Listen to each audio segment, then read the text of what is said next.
The Galactic Forum had a saying, "The graveyards of extinct species never speak back." It was a smug little proverb repeated across centuries, usually whenever someone mentioned the humans. Their world had gone silent, their colonies abandoned, their signals fading into cosmic background noise. To the galaxy, Earth was a cautionary tale. Don't burn too bright, don't pick too many fights, don't gamble against empires older than stars. So when the Karkal Armada moved against the Illyrians, no one even bothered to wonder what Earth would think. After all, Earth was dust, wasn't it? Except dust doesn't roar back. The first whispers came as a joke in the forum's amphitheater. A minor delegate snickered. What's next? Humans rising from their graves to scold us. The chamber chuckled. The Illyrian ambassador, frail, dignified, too tired to keep fighting, only sighed. He had begged for help. None came. Now his people faced extinction. And the galaxy yawned. But then, 3 hours into the Cockle fleet's march on Illyria Prime, a signal crackled across every channel, every frequency, every translation sphere. "Apologies for the interruption," a voice said in calm, unhurried galactic standard. Male. Warm. Almost amused. "This is Captain Marcus Hale, Terran Expeditionary Command. We noticed you're bullying one of our friends. Please hold still. We'd like to have a word." The chamber froze. The Illyrian ambassador nearly collapsed. The smug delegate whispered, "Impossible. Humanity is." The voice cut in again, polite but razor-sharp. "Extinct? Silent? Yes, we've heard the rumors. Allow me to clarify. We don't die quietly. Never have. Never will." And then came the fire.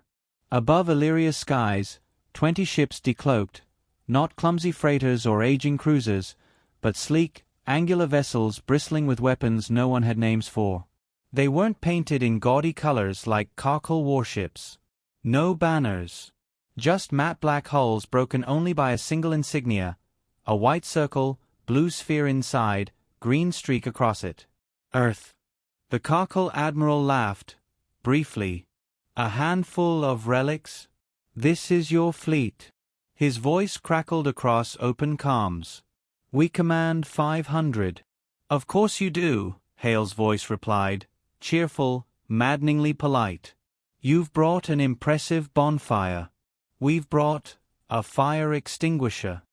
Then humanity answered. Not with speeches. With kinetic slugs moving at fractions of light speed. With beams that carved holes in capital ships like scalpels through flesh. With drone swarms that moved like schools of fish, tearing cockle fighters apart with eerie precision. The black void lit in white fury. In the forum amphitheater, delegates panicked, translation spheres overheating as thousands of species shouted at once. "Humans? Alive? Impossible. Illegal. Dangerous." Some shouted for sanctions, others demanded proof, but all went silent when Illyrian feeds streamed live. Ships exploding, Karkal war giants screaming as their fleet cracked open like glass struck by hammers. And all the while, Captain Hale kept speaking. "You see," he said as calmly as a teacher explaining arithmetic, "we tried silence once. Didn't suit us. We prefer action. Some of you assumed Earth went quiet because we were dead.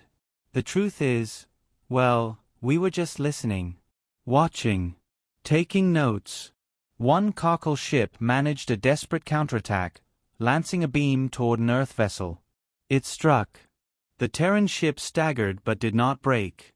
Its shields flared blue-white, then steadied. Hale chuckled. "Apologies, Admiral, but we don't fall for the same trick twice. We learn. Fast." "Who are you?" the Cockle Admiral roared, his voice edging toward panic.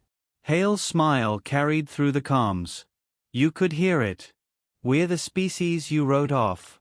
The myth you mocked. The story you told your hatchlings at night. Be good, or the humans will come. Guess what?" His tone hardened, silk turning to steel. "The story's true." The battle raged, but the outcome was never in doubt. 20 Terran warships carved through 500 like wolves through penned sheep. It wasn't a fight, it was a demonstration. A warning. A symphony of controlled violence conducted with surgical wit.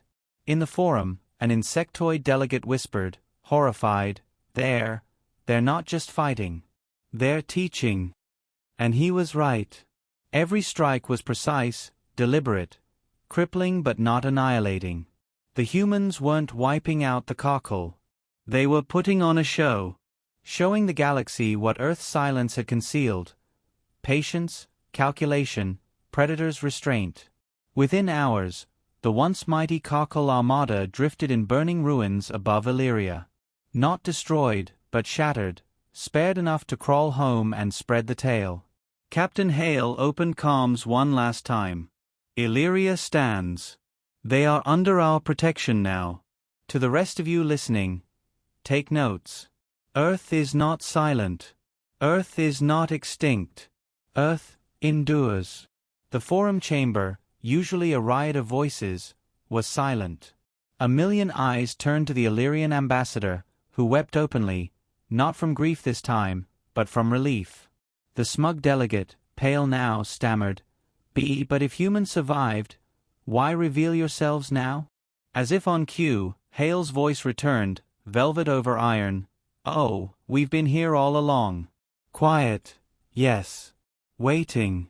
Watching which of you would be worth saving, and which of you would need reminding. The Illyrian ambassador straightened, trembling but proud. And the cockle? Oh, Hale said lightly, they'll live. Fear is a more effective leash than extinction. But next time they raise their banners, they'll remember. Humanity doesn't answer with silence. We answer with fire. The line clicked dead. For a moment, the galaxy breathed again. Confusion, awe, terror swirling. But in hidden channels, encrypted human signals pulsed quietly. In bases buried beneath forgotten moons, in fleets cloaked near trade routes, in listening posts humming across void space, a network stirred. Because this hadn't been a rescue. It hadn't even been a war. It was bait. A lure. A carefully staged play to make the galaxy look at Earth again, to draw enemies into the open, to remind every empire that silence never means absence. As the Terran fleet slipped back into shadows, Captain Hale leaned back in his chair, sipping cold coffee from a battered mug with a cartoon cat on it. Phase 1 complete, he murmured. They think we just returned. Good. That's what we wanted. And somewhere deep in the void, hidden shipyards lit up, hundreds, maybe thousands of warships awakening. Earth had never been silent. Earth had been sharpening its knives.